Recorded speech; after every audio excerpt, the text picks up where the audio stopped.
Buenos días y bienvenidos a esta segunda parte del tema conservación del momento lineal del campo electromagnético. Entonces nosotros en la clase anterior o en el video anterior, a partir de la ecuación de la fuerza de Lorentz, demostramos entonces que la densidad de fuerza, es decir, la fuerza que se ejerce sobre un diferencial de carga que ocupa un diferencial de volumen, sí, se puede escribir así. Y a partir de esta, utilizando las ecuaciones de Maxwell, que lo hicimos acá, ¿no? Reemplazamos entonces la densidad de carga y la densidad de corriente por sus equivalentes, despejadas de las ecuaciones de Maxwell, y logramos demostrar esto, ¿no? Que básicamente existe una componente que es esta, que tiene las mismas unidades que la densidad de momento mecánico. Entonces esta de aquí debe corresponder a un momento lineal, pero de componentes puramente electromagnéticas. Entonces esta cantidad que no tiene masa, sí tiene cantidad de momento lineal. Y entonces esta G representa la cantidad de momento lineal por unidad de volumen del campo electromagnético.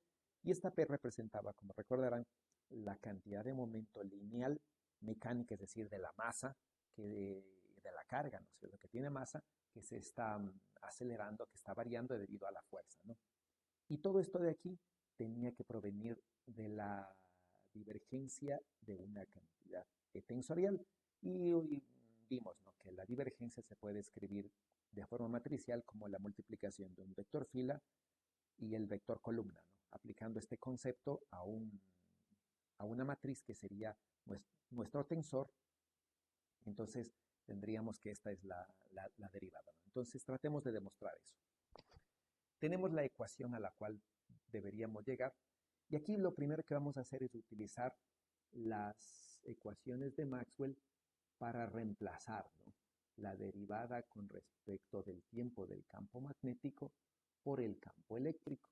¿Sí? Si reemplazamos eso acá, podemos tener una ecuación que tiene exactamente la misma forma de aquí, porque esta derivada va a ser el rotacional. Y ese término nosotros podríamos ver que se puede escribir entonces como eh, esto, ¿no? Simplemente. Que tiene exactamente la misma forma de este de acá, donde hemos ocupado el hecho de intercambiar este producto cruz, estas dos componentes, para cambiar, para absorber este signo menos, ¿no? Y nos quedaría así.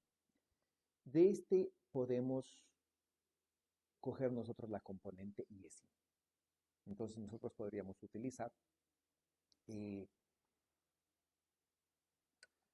símbolo de Levi-Civita que ya habíamos visto en clases anteriores, ¿sí? Y decir entonces, esto se puede escribir, ¿no?, como este símbolo. Entonces la componente yésima no es nada más que el símbolo de Levi-Civita de la componente yésima, y se suma sobre J y K, ¿no?, donde J y K pueden valer desde 1 hasta 3. Y la componente Jésima del segundo vector, que estoy diciendo producto cruz, que sería esta. Y la componente Késima del tercer vector, que sería este, ¿no? Ese sería este producto cruz. ¿Sí? Este producto cruz se puede expresar como esta sumatoria, ¿no? Haciendo lo mismo, yo podría expresar este producto cruz y decir entonces que ese segundo producto cruz también lo podría expresar como un símbolo de Levi-Civita. Es decir, ¿no es cierto?, tengo que sumar sobre ahora, digamos, dos componentes, ¿ya? Entonces la componente Jésima correspondería a, ¿no?, a, por ejemplo, le sumo sobre L y M la componente segunda, que sería la, la- eh, la- el primer vector, digamos, ¿no? Debería ir con la componente Lésima, es decir, debería ser la derivada con respecto de XL. Y el segundo vector debería ir con la componente enésima, que sería E sub n. Ya, ahora, hay una ley, ¿no?, que si dice, si yo sumo sobre J, sobre el mismo subíndice, digamos, en este caso J, ¿no?, dos símbolos de Levi-Civita, Por ejemplo, este primer símbolo voy a hacer una permutación par, que me quedaría así, y copio este segundo símbolo, ¿no?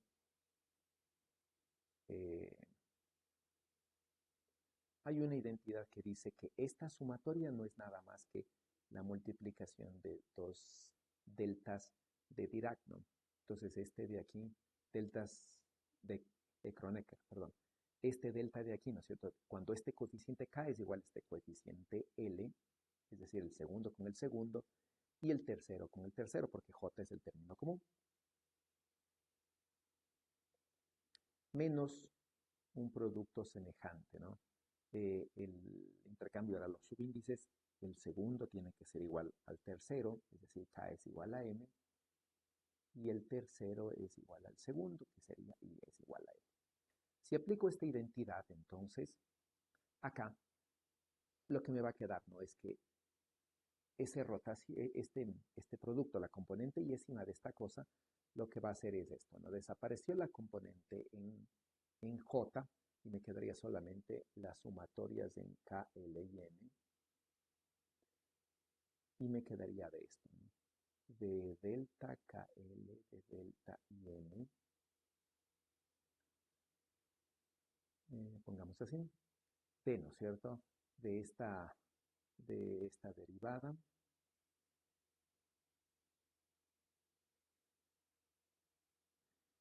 Y, ¿no? Y el otro término, ¿ya? El delta KM, delta IL, ¿sí?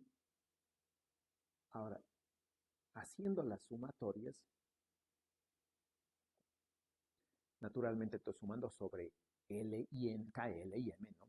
Entonces lo que nos va a quedar es básicamente, sumando sobre L y M, dice que esto es, ¿no? Cuando L es igual a K, ¿sí? Y cuando I es igual a M, ¿no? Entonces esto me va a quedar. Cuando L es igual a K, esto me queda, por ejemplo, M es igual a I y L es igual a K. Mientras de este segundo término lo que me va a quedar es que M es igual a K y L es igual a I.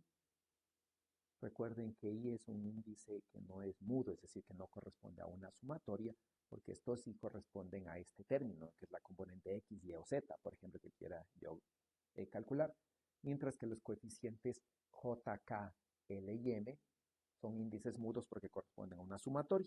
Y con esta identidad desapareció el término J-ésima y ahora estoy eligiendo quedarme con uno de los términos, por ejemplo, la componente K-ésima, y hago la sumatoria sobre L y M y aplico, ¿no? el valor este de aquí, que cuando los dos subíndices son iguales vale 1 y cuando son diferentes vale 0. Entonces, haciendo sobre esta sumatoria me queda esto, ¿no? L debe ser igual a K, M debe ser igual a I, porque estoy suponiendo que esos K e I son los índices conocidos. Lo mismo acá, ¿no? Entonces me queda esta identidad. Ahora, esta identidad yo ya la puedo identificar, ¿no? Y me quedaría que este de aquí es entonces, por ejemplo, voy a reordenar esto, es, ¿no? Eh,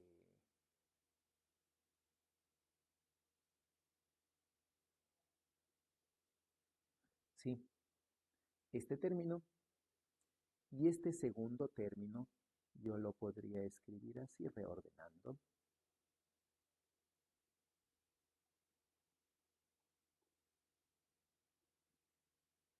¿Sí? Donde este no es nada más que el producto punto, es decir, es el campo al cuadrado. Y esta derivada yo puedo verla claramente, ¿no es cierto? Que es igual a. Este es el operador sumando sobre K. Esto se puede escribir así, ¿no?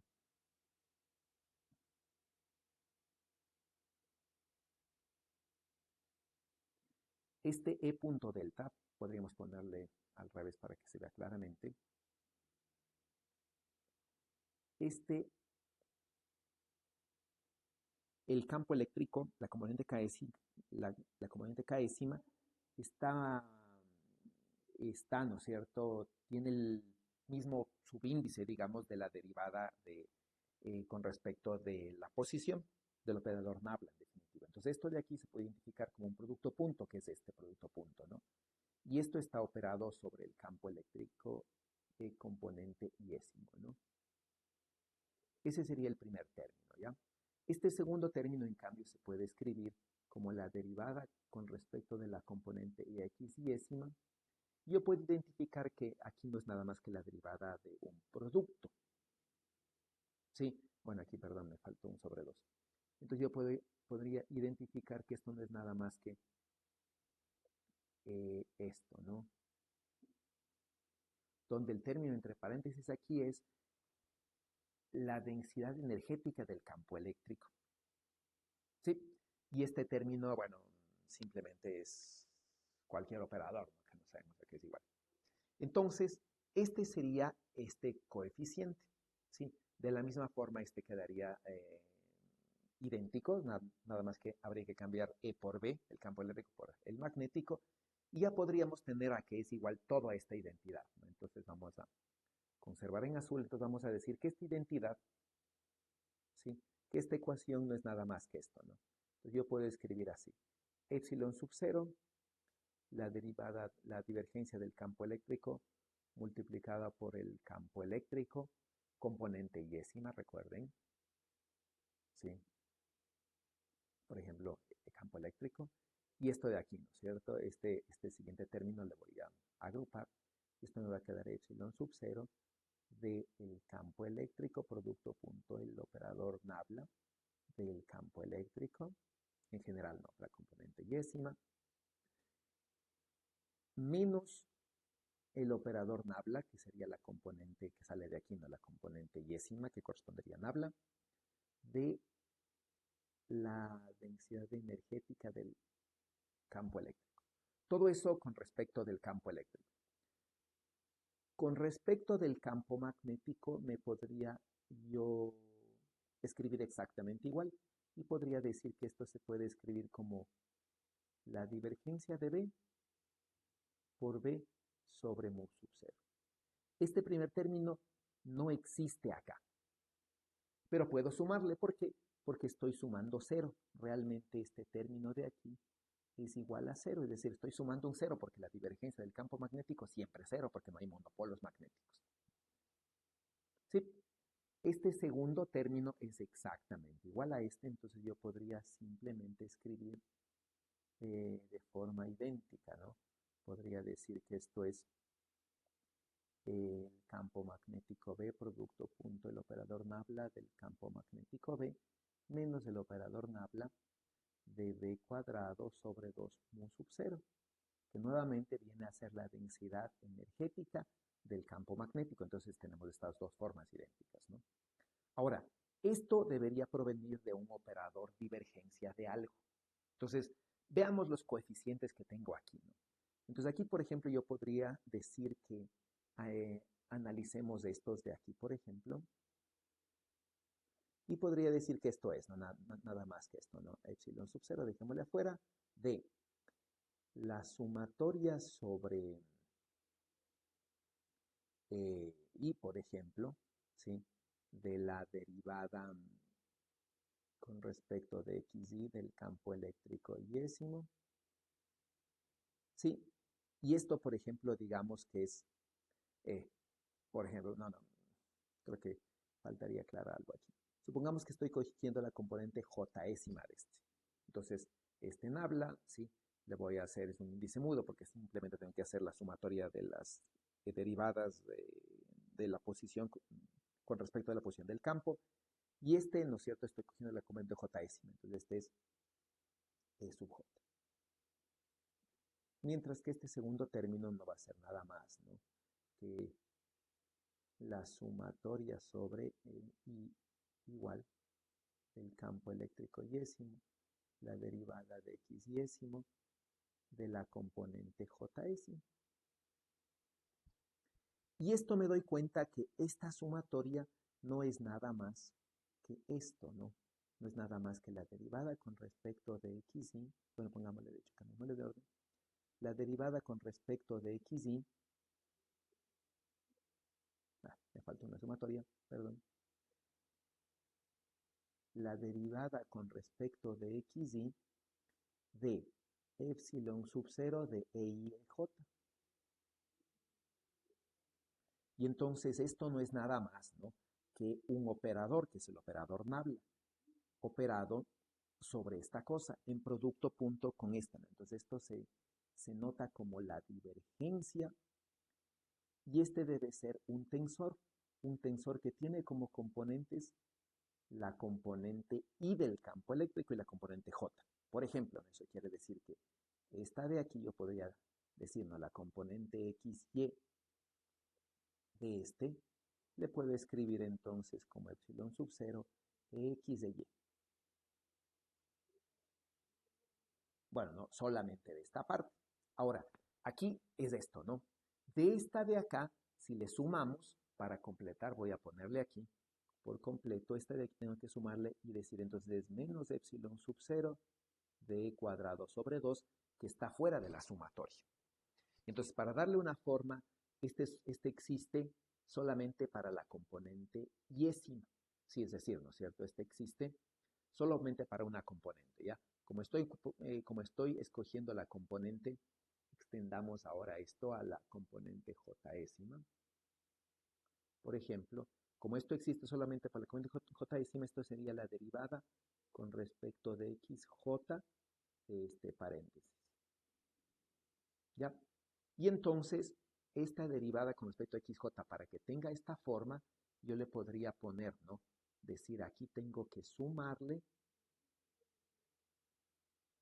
bueno, restarle de hecho, para que esta componente se haga componente yésima, tengo que utilizar otra delta de Kronecker.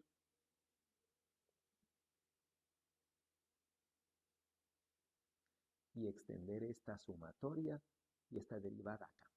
Entonces ahora sí, ¿no? Tengo justamente este coeficiente. Y esto de aquí entonces vendría a ser que este podemos extenderle y decir que es así.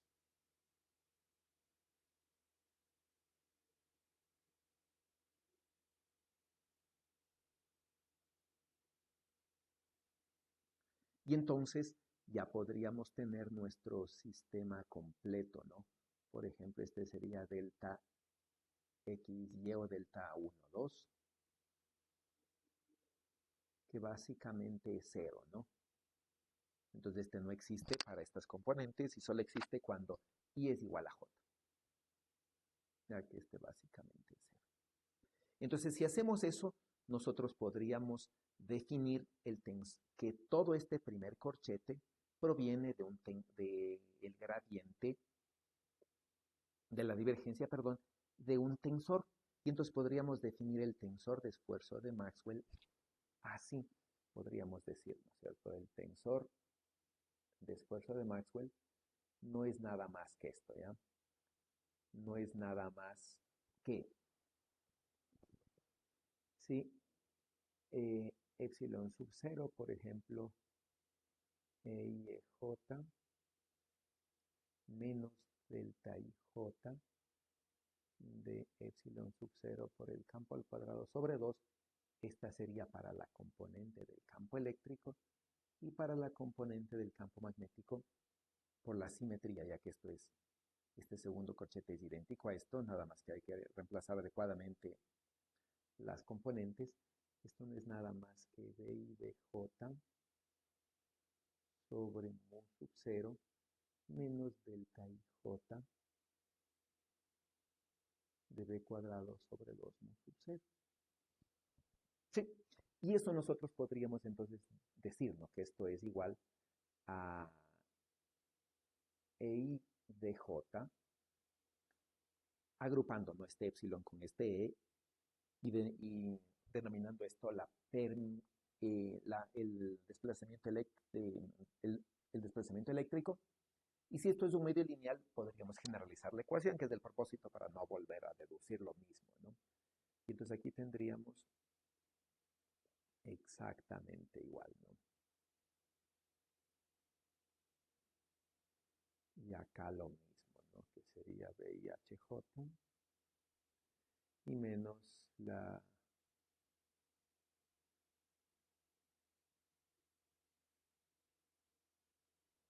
que esa sería la forma del tensor de esfuerzo de Maxwell definido de esta forma, ¿no? Creo que sí, que sería esta ecuación, ya asumiendo las formas adecuadas, ¿no? Entonces, ese tensor de esfuerzo de Maxwell tiene esta forma, ¿no? Entonces podríamos decir que el tensor de esfuerzo de Maxwell tiene, ¿no? En forma matricial, ¿sí? Por ejemplo, para los componentes en X, ya esto va a ser, ¿no? Si reemplazamos X aquí o acá preferiblemente, X aquí, ¿no es cierto? Lo que nos va a quedar es un epsilon sub 0, el campo en X al cuadrado, menos todo esto, ¿no? Que no es nada más que epsilon sub 0 por el campo total al cuadrado sobre 2, ¿no? Y lo mismo para el otro, ¿no? Que sería b sub x cuadrado sobre mu sub 0 menos b cuadrado sobre 2 mu sub 0, por ejemplo. Esa sería la componente en X del tensor de esfuerzo de Maxwell. La componente en Y, naturalmente que esto es un Y, ¿no es cierto? Sería, esta componente de acá sería, recuerden, voy a poner por nombres para que se pueda identificar. Esta es la componente X de X, ¿no? Esta de acá sería la componente XY. Entonces el primer coeficiente corresponde a la fila, que sería X, y este segundo, ¿no es cierto?, a la columna, que correspondería a Y. Entonces este sería el coeficiente de fila X, columna Y, y no va a ser nada más, ¿no? El primer coeficiente es X, el segundo es Y, y como X y Y son diferentes, este es 0, la delta de Kronecker es 0, X1, Y2, ¿no? Entonces delta 1, 2 de 0. Entonces me va a quedar así, ¿no? Y lo mismo, por ejemplo, para la componente XZ. Sí, entonces ya más o menos, bueno, más o menos, ¿no? Ya se puede identificar. Hagámosle un poco más, ¿vale? Espero poner un poquito más de espacio.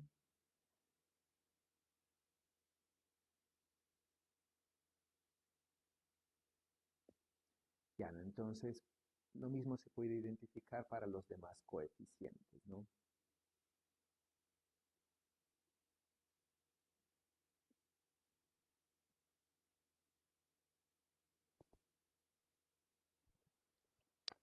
Sí, entonces solamente los componentes de la diagonal van a tener esta resta de la densidad energética de los campos eléctricos y magnéticos, y los componentes fuera de la diagonal, no. Entonces también podemos identificar, por ejemplo, que la componente YX, si intercambiamos Y con J, ¿sí?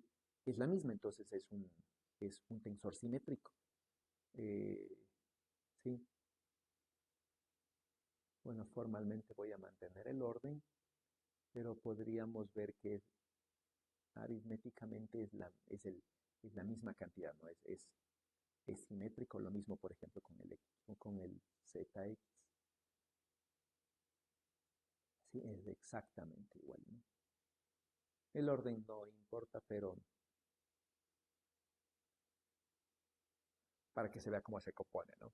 El segundo coeficiente va a ser exactamente igual a este, nada más cambiando X por Y. X, sí, entonces nos va a quedar, pongámosle así.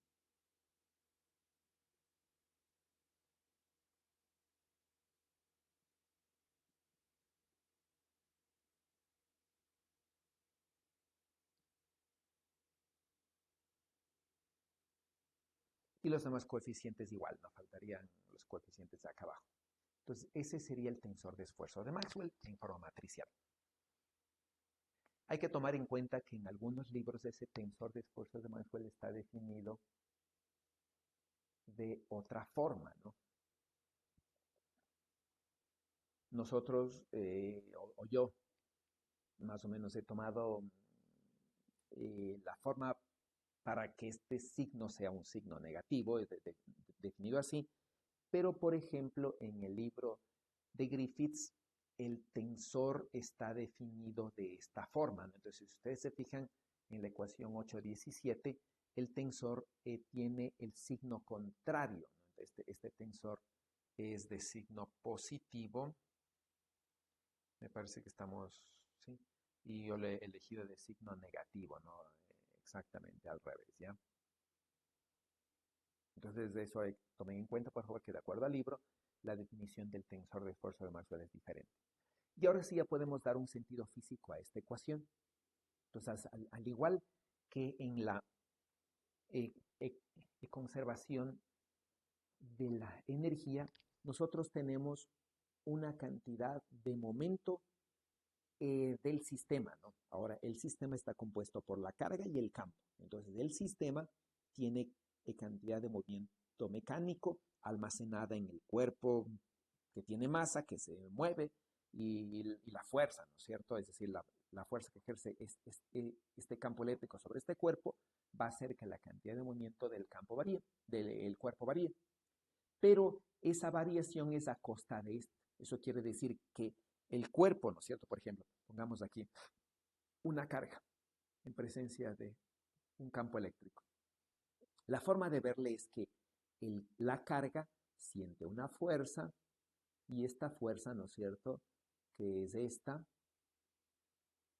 lo que genera es una variación de la cantidad de movimiento mecánico de la carga. Esa es una forma de verlo, ¿no? Esta ecuación de aquí me dice algo diferente. Ahora, el sistema no es la carga, el sistema es el sistema completo. Entonces, la ecuación nueva, ¿qué es lo que me dice? Que existe una variación de la cantidad de movimiento, por ejemplo, de todo el sistema. En este caso, supongamos que este no existe. Ya supongamos que por condiciones físicas, que serán entendidas más tarde, este no existe. ¿Esto qué quiere decir? Que simplemente esta derivada es cero. Eso quiere decir que esta carga se acelera, es decir, la cantidad de movimiento mecánico incrementa, ¿no es cierto? Esta incrementa debido a que la cantidad de momento del campo electromagnético decrementa. Entonces, la carga no es que siente una fuerza en este concepto, sino que toma cantidad de momento del campo electromagnético. Entonces, la carga, el cuerpo masivo, incrementa su cantidad de movimiento y el campo decrece su cantidad de movimiento, pierde cantidad de movimiento. Eso en el caso de que no hubiese flujo, ¿no? De alguna forma generamos este campo de manera que no hay flujo del tensor de esfuerzo de Maxwell.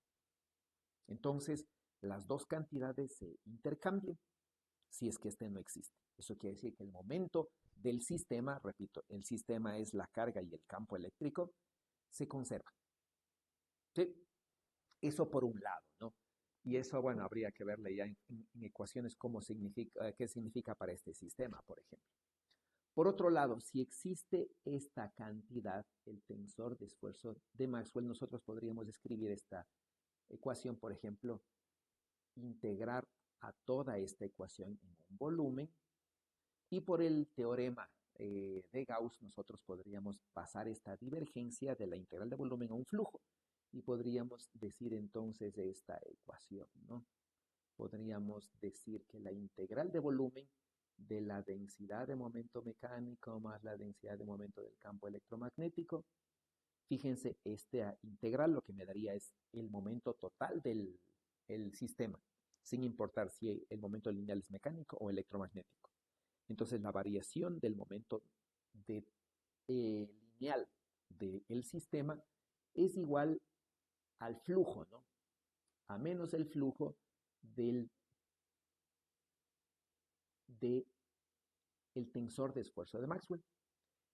Entonces, esta cantidad de aquí definida de esta forma, lo que me dice es que cuánto flujo de momento lineal hay a través de la superficie que encierra este volumen. Entonces, el tensor de esfuerzo de Maxwell se lleva el momento lineal. Al igual, ¿no?, que nosotros vimos antes en las ecuaciones anteriores, vimos que el vector de Poynting lo que se lleva es la energía del sistema. Y el vector de Poynting, ¿no es cierto?, vimos que era igual a esto. ¿Sí? Y entonces este es el flujo de la energía por unidad de tiempo, que es lo que pierde este sistema energéticamente, ¿no? Exactamente es el mismo concepto acá. Eso quiere decir que de forma integral, este de aquí lo único que hace es se lleva el momento lineal del sistema a través de un flujo y eso genera una variación del momento acá, ya sea que el momento pierde el cuerpo masivo o pierde el campo electromagnético o pierden ambos, pero todo el sistema pierde o gana dependiendo que si este flujo es negativo o positivo. Entonces este signo menos tenía el mismo concepto de antes, ¿no? Si el flujo, por ejemplo, pongamos así, si yo tengo una superficie así, ¿sí? Y aquí tengo un cierto sistema, por ejemplo, ¿no es cierto? Un cierto cuerpo, sí, un cierto cuerpo con una cierta densidad de carga en presencia de un campo electromagnético, por ejemplo así. Entonces, ¿qué es lo que me dice? Todo este sistema, ¿sí? Tanto el cuerpo masivo como el campo electromagnético tienen un momento total. Y este momento total varía en el tiempo siempre que haya un flujo, ¿sí? Lo voy a poner con color de fucsia aquí, un flujo del tensor de esfuerzo de Maxwell. Entonces, el tensor de esfuerzo de Maxwell, ahora lo que se lleva es una cantidad vectorial, que es el momento. Si el flujo es hacia afuera, el flujo es de signo positivo, y este menos lo que significa es que hay una disminución porque el flujo se está llevando hacia afuera, por eso es este signo menos, ¿no? Que tiene un sentido físico para mí al menos más claro. En cambio, si el flujo del tensor de esfuerzo de Maxwell es hacia adentro, ¿sí? Quiere decir que, ¿no es cierto? Si el flujo es hacia adentro, el flujo es negativo. Y con este signo menos, lo que me da es que acá hay un incremento del momento, ya sea del momento mecánico o del momento del campo electromagnético. Pero alguien está ganando el momento que fluye a través del tensor de esfuerzo de Maxwell. Entonces ese es el concepto que quería mostrarles, esa es la deducción.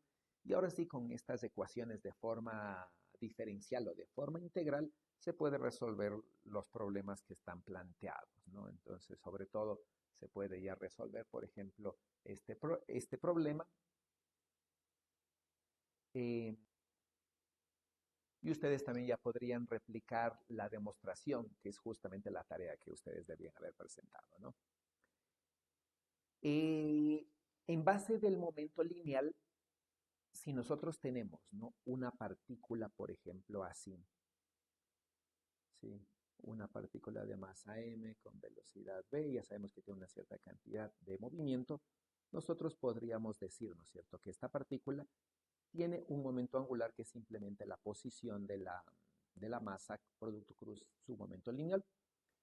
Si extendemos ahora lo mismo, ¿no? Y decimos, reemplazamos la masa por un volumen en el cual exista una densidad de momento del campo electromagnético dado por esto. Del mismo forma, ¿no es cierto? Yo puedo decir entonces, si reemplazo esto, yo puedo reemplazar la cantidad de movimiento mecánico que teníamos antes por la densidad de momento lineal. Y entonces este L definido así me va a dar la densidad de momento angular del sistema. Eso quiere decir que el campo electromagnético, debido a que tiene cantidad de movimiento lineal, a través de la misma definición del momento angular, el campo electromagnético también tiene momento angular. Entonces, de manera general, el campo electromagnético tiene momento lineal y momento angular almacenado a pesar de no tener masa.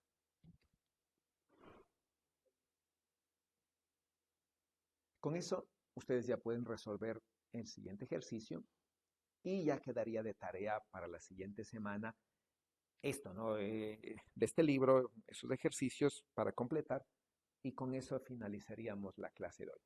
Muchas gracias por su atención y cualquier duda no eh, pueden acercarse a mi oficina y ahí la podemos resolver, ¿ya? Entonces, un buen día y nos vemos el día martes en la siguiente clase. que espero que ya sea de forma presencial. Mucho gusto y un buen día.